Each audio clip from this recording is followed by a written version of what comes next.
گرد و پیش پر 5 فروری کی مناسبت سے آپ کو آنس معین بلے کی کہانی سنانا چاہتا ہوں۔ 1986 میں انہوں نے آج کے روز اپنی جان دی۔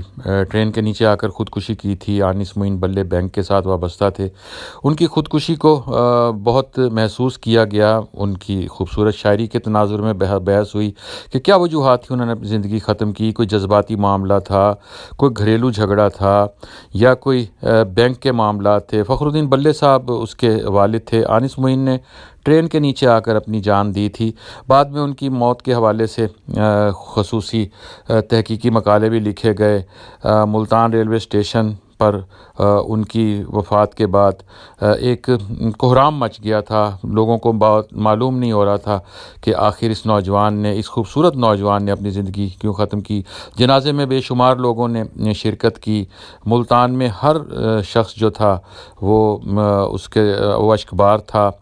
آنس معین کو آج بھی یاد کیا جاتا ہے۔